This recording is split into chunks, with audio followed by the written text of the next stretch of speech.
अगर आप भी चाहते हैं PY फिल्म्स का ऑडियो वीडियो सबसे पहले आप तक पहुंचे, तो लाल बटन दबा के चैनल को सब्सक्राइब करें और घंटी के निशान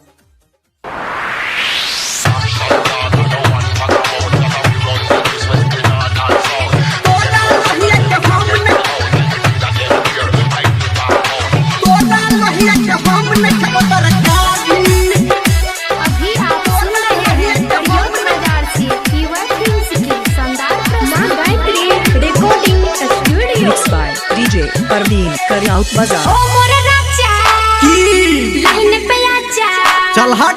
ओ मोर राजा लाइन पे आजा, खोल दे मेरी साड़ी है ग तोहरा लोहिया के हम न खब तरकारी दे मुगिया, तोहरा लोहिया के हम न खब तरकारी।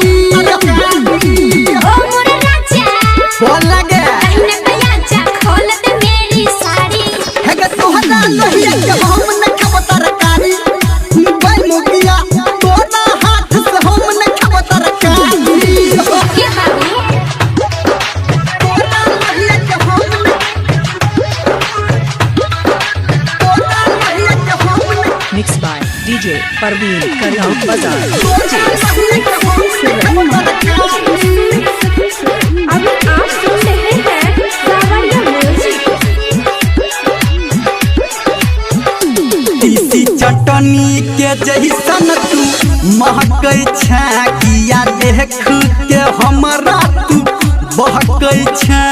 का करी बाबू तू चीज ऐसन बाड़ा आ त चिपै के जो ना, तीसी चटनी के जैसन तू महकै छै, किया देख के हमरा तू बहकै छै। डलबन हम फोरन गे अपना वाला जोरन गे, मारन धक्का पीछे पक्का तेज चला लो गाड़ी है गे तोहरा लोहिया के हम न खब तरकारी गै मोदिया, तोहरा हाथ के हम न खब तरकारी। कहाँ जाऊँ क्या हुआ तोहरा लोहिया के हम न, अभी आप सुन रहे हैं हरियाणा बाजार से PY फिल्म्स की शानदार प्रस्तुति। तोहरा लोहिया के हम न खब तरकारी। मिक्स बाय डीजे परवीन करियाउत बाजार।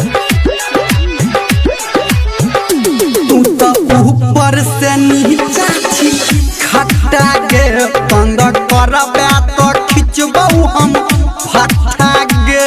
ये राजा जी यहाँ से कुछ ना होई हो। तू तो ऊपर से नीचा छी खट्टा गे, पंग